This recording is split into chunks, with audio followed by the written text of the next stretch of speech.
Artıq 2025 başa çatır. Azərbaycanda konstitusiya və suverenlik ili olan 2025-ci ildə bir çox önəmli hadisələr baş verib.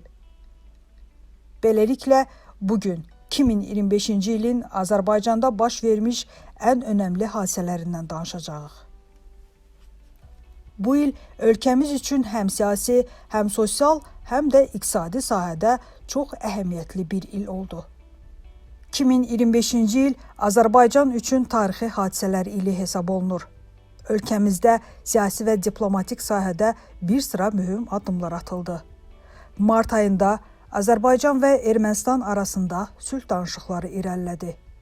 17 mart tarixində aparılan görüşlər nəticəsində uzun illər davam edən münaqişənin həlli üçün önəmli siyasi addımlar atıldı. 21 may tarixində Qərbi Azərbaycana qayıdış mövzusunda beynəlxalq konfrans keçirildi. Bu tədbirdə məcburi köçkünlərin hüquqları və onların dədə-baba yurdlarına qayıdışı məsələsi geniş müzakirə olundu. 3-4 iyul tarixlərində İqtisadi Əməkdaşlıq Təşkilatının 17-ci zirvə görüşü Xankəndində təşkil olundu.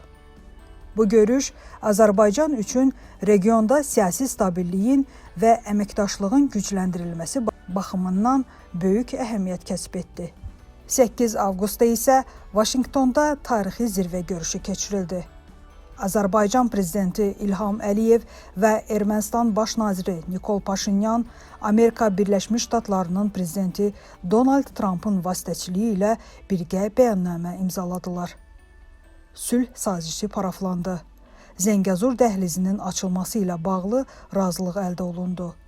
Bu görüş uzun müddətli sülh prosesində dönüş nöqtəsi oldu və region üçün yeni perspektivlər açdı.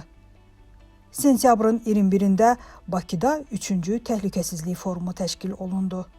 Forumda regional təhlükəsizlik, terrorla mübarizə və diplomatik əməkdaşlıq məsələləri müzakirə edildi. 2025-ci il həmçinin Qarabağda ərazilərin bərpası ili oldu. Yay aylarından etibarən Böyük Qayıdış proqramı çərçivəsində minlərlə məcburi köçkün öz yurdlarına qayıtdı. Dövlət tərəfindən yeni yaşayış kompleksləri, məktəblər, xəstəxanalar və kommunal şəbəkələr inşa edildi. Sentyabrın 2-də Xankəndində yeni memarlıq və şəhər planlaşdırma ofisinin tikintisi başladı.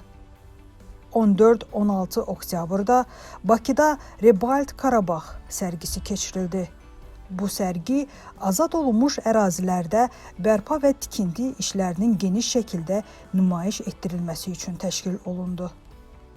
Noyabrın 8-də isə Qarabağ zəfərinin 5-ci ildönümü böyük hərbi paradla qeyd olundu. Prezident İlham Əliyev azad olunmuş ərazilərə qayıdış prosesinin əhəmiyyətini vurğuladı. Dekabrın 17-də isə Ağdam rayonunun Xıdırlı kəndində yeni evlərin açarları daha 16 ailəyə təqdim edildi və məcburi köçkünlərin Qarabağa dönüşü davam etdi. 2025-ci ildə həmçinin beynəlxalq tədbirlər və diplomatiya sahəsində böyük fəallıq müşahidə edildi. Aprel-may aylarında Bakıda beynəlxalq xalça festivalı keçirildi. Sentyabrın sonlarında isə 3-cü MDB oyunları Azərbaycanda təşkil edildi. Beləliklə, 2025-ci il Azərbaycanda sülh proseslərinin irəlilədiyi, Qarabağın bərpası və Böyük Qayıdış proqramının uğurla davam etdiyi, həmçinin diplomatiya və iqtisadi inkişaf baxımından strateji əhəmiyyətli bir il oldu. Bu il ölkəmizin həm daxili stabilliyini, həm də regiondakı nüfuzunu gücləndirdi.